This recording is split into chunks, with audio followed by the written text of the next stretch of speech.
Hello दोस्तों, मैं धीरज सैनी स्वागत करता हूं आपका आपके अपने YouTube channel universal institute of electronics and communication Rohtak में। आज हम चर्चा करेंगे एक भारतीय संत ओशो के जीवन के बारे में जो विश्व प्रसिद्ध हुए और आज भी उनके आश्रम विभिन्न देशों में चल रहे हैं। तो चलो अब शुरू करते हैं। ओशो, जिन्हें भगवान श्री रजनीश और आचार्य रजनीश के नाम से भी जाना जाता है, 20वीं शताब्दी के एक प्रसिद्ध आध्यात्मिक गुरु थे जिनका प्रभाव पूरी दुनिया में देखा गया। उन्होंने एक व्यापक और प्रभावशाली आध्यात्मिक दर्शन प्रस्तुत किया जो ध्यान, स्वतंत्रता, प्रेम और जागरूकता पर केंद्रित था। ओशो का जीवन और उनके विचार बहुत ही विविध और बहुआयामी थे।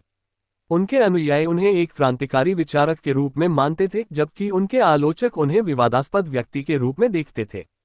उनकी शिक्षाएं दुनिया भर में ध्यान, धर्म और समाज को देखने का एक नया दृष्टिकोण प्रदान करती हैं। प्रारंभिक जीवन। ओशो का जन्म 11 दिसंबर 1931 को भारत के मध्य प्रदेश राज्य के रायसेन जिले के कुछवाड़ा गांव में हुआ था। उनका जन्म का नाम चंद्र मोहन जैन था। ओशो का परिवार एक जैन परिवार था और उनका बचपन बहुत साधारण और स्वतंत्र वातावरण में बीता। बचपन से ही ओशो के विचार दूसरों से अलग और स्वतंत्र थे। उन्हें धर्म, परंपराएं और सामाजिक नियमों में एक विशेष रुचि थी, लेकिन वे इन सबको चुनौती देने से भी नहीं हिचकिचाते थे। ओशो का शुरुआती जीवन ग्रामीण भारत की सामान्य जीवन शैली में बीता, लेकिन उन्होंने बहुत कम उम्र में ही जीवन के गहरे प्रश्नों पर विचार करना शुरू कर दिया था। वह हमेशा सत्य की खोज में रहे और उन्होंने पारंपरिक शिक्षा और धार्मिक दृष्टिकोणों पर सवाल उठाना शुरू किया।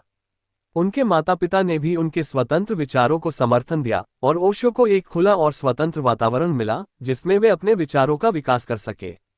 शिक्षा और प्रारंभिक करियर। ओशो ने 1951 में जबलपुर विश्वविद्यालय से स्नातक की डिग्री प्राप्त की और फिर दर्शन शास्त्र में स्नातकोत्तर की डिग्री प्राप्त की।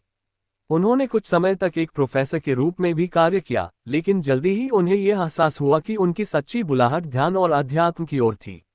1950 के दशक के उत्तरार्ध में उन्होंने भारत के विभिन्न शहरों में घूम घूमकर अपने विचार प्रस्तुत करने शुरू कर दिए।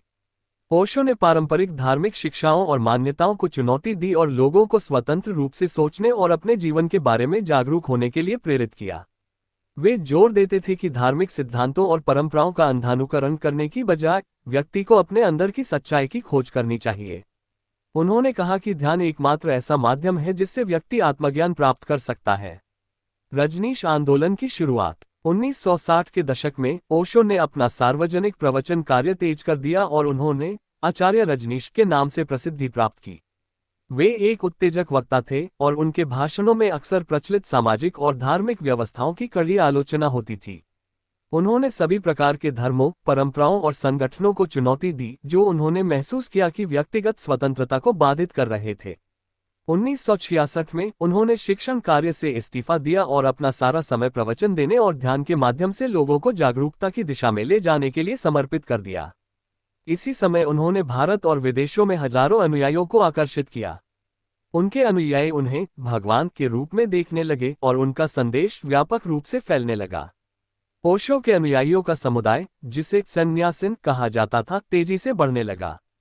उनके प्रवचनों और विचारों ने युवाओं को विशेष रूप से आकर्षित किया, जो उस समय की पारंपरिक व्यवस्थाओं से असंतुष्ट थे। ओशो ने ध्यान की नई विधियों का विकास किया, जिसमें डायनेमिक मेडिटेशन प्रमुख थी। यह विधि शारीरिक गतिविधियों, श्वास तकनीकों और आंतरिक मौन के संयोजन से व्यक्ति को ध्यान की गहरी अवस्था में ले जाती थी। पुणे आश्रम की स्थापना। 1974 में ओशो ने पुणे में एक आश्रम की स्थापना की, जिसे बाद में ओशो इंटरनेशनल मेडिटेशन रिजॉर्ट के नाम से जाना जाने लगा। यह आश्रम उनके अनुयायियों के लिए ध्यान और साधना का एक प्रमुख केंद्र बन गया। यहाँ ओशो ने ध्यान के विभिन्न कार्यक्रमों का संचालन किया और दुनिया भर से लोग उनकी शिक्षाओं को सुनने और अनुभव करने के लिए आने लगे। पुणे आश्रम का वातावरण ओशो के विचारों के अनुसार स्वतंत्रता, प्रेम और जागरूकता पर आधारित था। यहाँ अनुयायियों को धार्मिक और सामाजिक सीमाओं से मुक्त होकर आत्मज्ञान प्राप्त करने का अवसर मिलता था। ओशो के अनुसार सच्चा धर्म वह है जो व्यक्ति को उसकी आंतरिक स्वतंत्रता और जागरूकता तक पहुंचने में मदद करता है, न कि उसे किसी बाहरी संस्था या परंपरा में बांधता है। अमेरिका और विवाद। 1980 के दशक की शुरुआत में ओशो ने अमेरिका का रुख किया।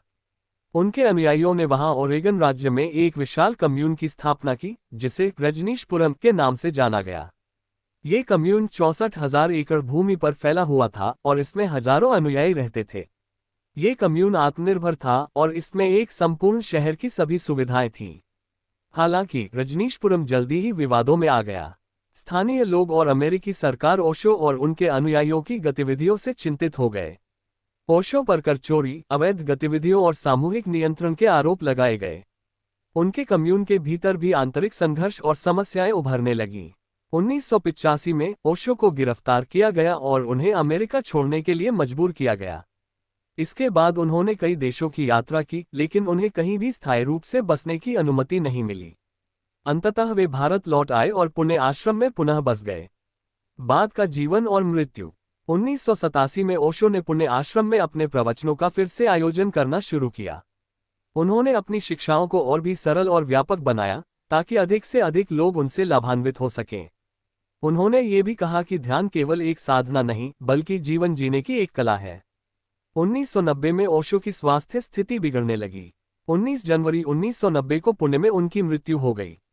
उनकी मृत्यु के बाद भी उनकी शिक्षाओं का प्रभाव कम नहीं हुआ, बल्कि उनकी पुस्तकों, प्रवचनों और ध्यान विधियों के माध्यम से उनका संदेश आज भी दुनिया भर में फैलता जा रहा है। ओशो की शिक्षाएं। ओशो की शिक्षाएं पारंपरिक धर्मों और धार्मिक व्यवस्थाओं की आलोचना पर आधारित थीं।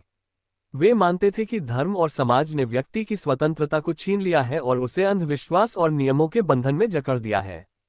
उनके अनुसार सच्चा धर्म वह है जो व्यक्ति को उसकी आंतरिक स्वतंत्रता तक पहुंचने में मदद करता है, न कि उसे किसी बाहरी संस्था या परंपरा में बांधता है। उनकी ध्यान विधियां, जैसे डायनेमिक मेडिटेशन, कुंडलिनी मेडिटेशन और नादब्रह्म मेडिटेशन, व्यक्ति को उसकी आंतरिक चेतना के साथ जुड़ने में मदद करती थीं।